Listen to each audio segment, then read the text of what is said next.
bully their way through games. You come into Super League, that isn't going to work for them. No, it's going to be interesting. They're going to try. They'll get grubby and get penalised, and they'll find themselves down the bottom. I think a lot of people expected Toronto to sort of piss the qualifiers. You know, reading on Twitter. Yeah. They were just going to walk it. Yeah, it was just a case of who were going to go down. I think and be replaced people by expected that as much because what they thought was going to be playing in these qualifiers was this Salford side that played on Saturday with Jack Littleshite in the halves rather than Jackson Hastings. So I think that was a big part of that assumption. But you're right, they did think it'd be a lot more straightforward than likely being in the £1 million game, which is where it stands now. Yeah, I think it was Tom Andrews said in his review on the other games. It's a shame that all the games aren't going to be kicking off at the same time. Yeah, Sky have missed a trick, haven't they? Because by the time it comes round to Rovers, they know exactly what they've got to do. Yeah, because they're on Sunday. Yeah. Then the counter argument is, how many times have you heard people in the rugby league media this year saying too many games run at the same time, that you don't get the right level of coverage for the game? And I know now we're talking about something different, about competitive advantage and that sort of stuff. Do you remember that season when Super League ended with Bradford, Saints and Wigan?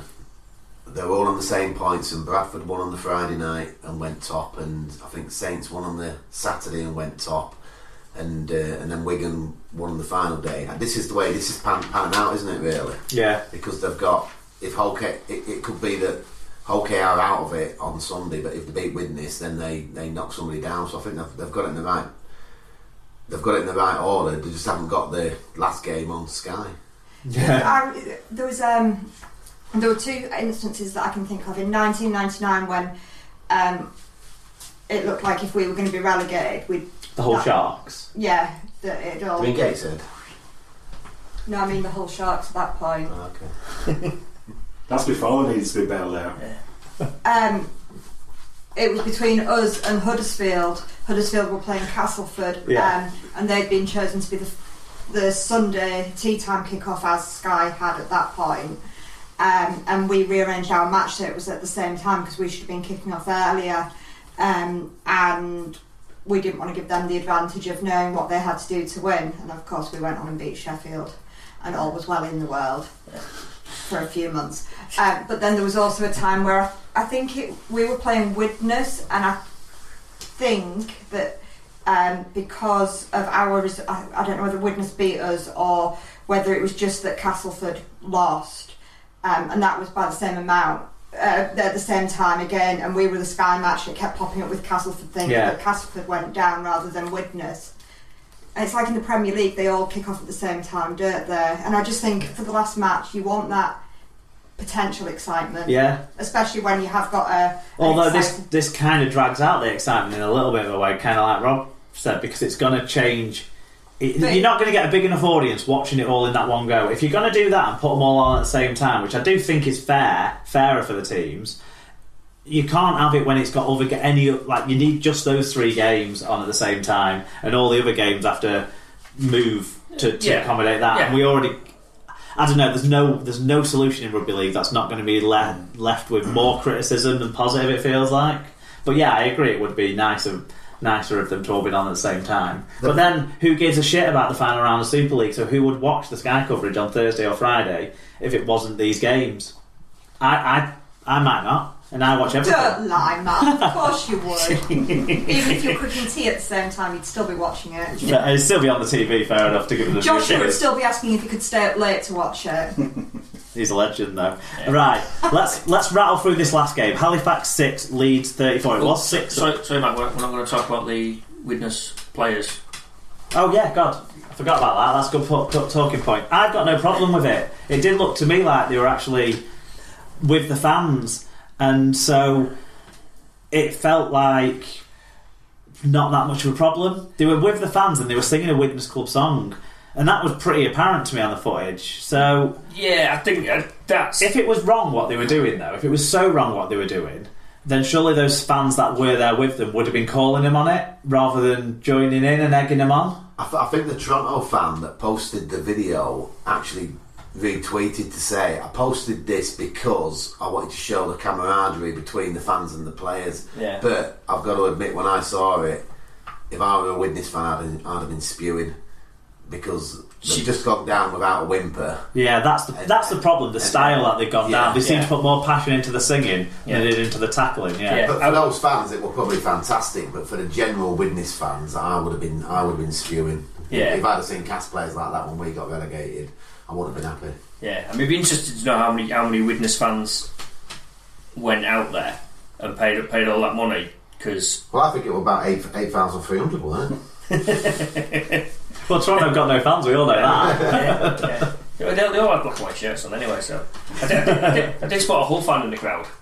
That's Rich Whiting's wife, I think. No, it was an old fella. It's his dad. His dad, yeah. Actually, his dad would be wearing a feather. Yeah, so there's probably some Hull fans just egging him on in the bar afterwards. I think if it'd been in the team hotel and there were a few fans and it wasn't in quite such a public place and it looked like a big party kind of thing, it wouldn't have perhaps been so bad, because the whole beauty of rugby league, or one of the beauties of rugby league, is you can mingle with the players and you can have a chat with them, and they're all, for the most part, ordinary blokes who are willing to have a chat and a pint with you and stuff. But I just think we've read the reviews from over the last few weeks from Ludo and Paul O'Brien and others, and they're absolutely gutted by this. Yeah, and I think for those fans to see the players seemingly to be having a really good time. I mean, I don't begrudge them having a pint after the game. They deserve it for what they go through, but there's a time and a place. Yeah, I can see it from that point of view. I think it's the emotion of the fans that's made them feel that the way they've felt, rather than actually what was going on being that wrong. I think it's just because it hurts. I saw a good tweet. Totally hurts. I saw a good tweet from Brian Davies, which made me change my view a little bit, where he just said everyone's entitled to have a pint after work, and if you look at it that way, then yeah. But how many people go for a pint after work with their customers after they've just done that? We don't. Hopefully, the Widnes players paid for the bar tab for everyone that went over. To be honest, that's the least they could have done. Unless anyone else wants to add on that, let's rattle through the game that I don't think any of us saw or heard any of. About. So it was 6-6 at half time between Halifax and Leeds, but Leeds went on to run away with it in the second half, finishing 34 points to 6. 4,500 were there, so biggest crowd for Halifax I think this season. Liam Moore was the referee on this one. Do you want to give us the first of the views we got in Langers? Rich Wilkinson, another average win for Leeds. However, all that matters at this stage. That's all that matters at this stage. Short of a huge miracle by Toronto and KR, we are safe in Super League. It's been a horrible end to a bang average season. Luckily, change of coach and personnel is on the horizon, so I'm starting to look forward to next season. A shitload of work to be done to avoid another season of shit. MOT. They might fail their MOT at the moment. Cutthroat Jake said, a relaxed match from Leeds, unlike other matches. I never felt we were under any threat. Even when they scored from a high kick to the corner, we did what we had to do, soaked up the pressure, then stretched away in the second half. The biggest lesson we learned is that with a fully fit team, Walters would be nowhere near the starting lineup. I've read some match reviews and I've read some of the post-match interviews, and all it seems to say to me is the young kid Alex Walker is good, and that's all it said, really. So. I've got nothing else to say on that one. I spoke to a Leeds fan today at work who went to the game and just said it was just an embarrassment from start to finish. He said the worst thing for him was a group of Leeds fans who were chanting "We're staying up." like there was a celebration. He said it was just he said he only went because he lives 5 minutes from the ground, but he said it was just an embarrassment from start to finish. Alex Walker's the London player, isn't he? Someone has picked us up on that. No, that's interesting insight, that even the fans there's a split between the fans about being excited or embarrassed. Okay, qualifying standings then. Leeds sit top with 5 wins from 6 and the only team on 10 points. The figure deemed safe for Super League next year. However, they aren't officially safe, as there is a highly unlikely scenario that Salford, Toronto and Hull KR, all on 8 points currently, can all win by enough of a margin to force Leeds into the £1 million game. As Rob just exited the door, he would have been laughing his tits off at that, wouldn't he? The biggest The Hull KR are currently in place to host that game. London hold on to 5th place on 6 points ahead on points difference only over Toulouse in 6th. Widnes Vikings are now officially relegated from Super League for 2019. Halifax stay bottom of the qualifiers without any points. In terms of the updates and predictions and all of that, I went 5 from 8 last week. Those championship sides really did see me in. So I'm on 135. The co-hosts, led by Tim last week, went 7 out of 8, 129. So the gap has reduced. John Bennett stays top of the Super Brew and looks like he may be hard to catch. Wire fan John Knox wears the yellow cap this week. Then in the Dream Team standings, Alan Bagley, of course, stays top. Ollie Smith is in mid-table. He had the best weekly score, though, of the league with 651. That is everything from the Super 8 match reviews. We're going to now do a quick recap of the other results from around the world of rugby league.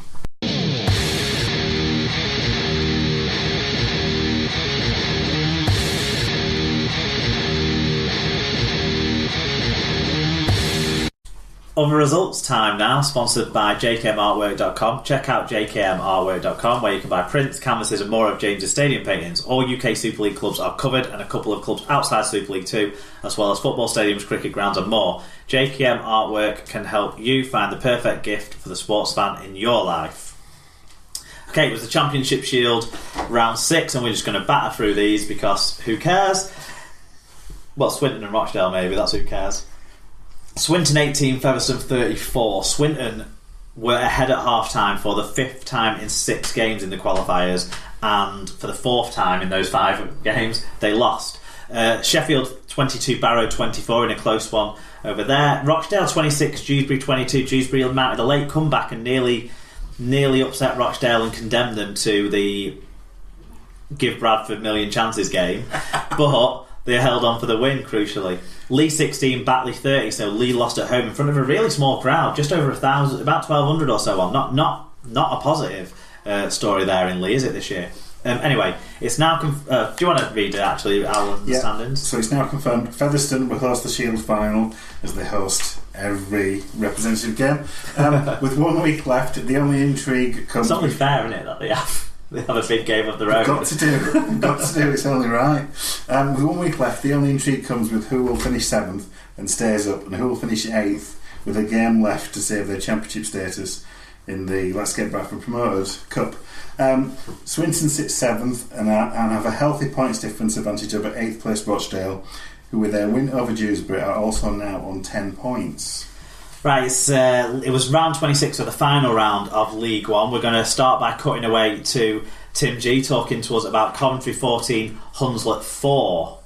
Yeah, you wait 20 years to beat a Heartland side, and then before you know it, you've done it twice in the same season.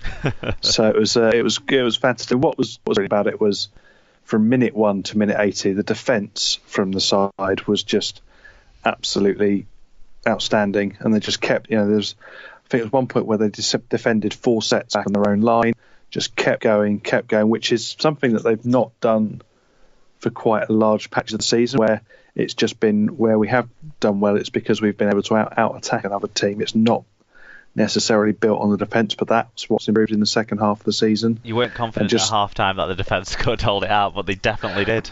Half-time was even enough itself. Yeah, well, especially as... it was 6-0 at half time. I wasn't confident, partly because we'd had 2 very good chances at begging, and you just thought, as is the way in these things, if you don't take your chances before half time, when you have that opportunity to reset at half time and to go again in the second half, you just think, is this going to be, are they going to come back at us here, and are they going to have too much for us? But no, just, it was one point where it did look a bit nervous just after they scored, and it was all a bit close and a bit horrible, but just kept going again, and if anything, the Bears will be frustrated on the game for the fact they weren't able to make it more. Yeah, because they had the chances, they had the things, and just a few calls went the wrong way, a few things got dropped or knocked on, but absolutely fantastic atmosphere. 380 people there as well. It's a decent turnout for a Saturday game, because we do tend to dip on a Saturday for various reasons. Yeah, and all the other sporting season is running around you as well, so that's a good turnout. And Hunslet kind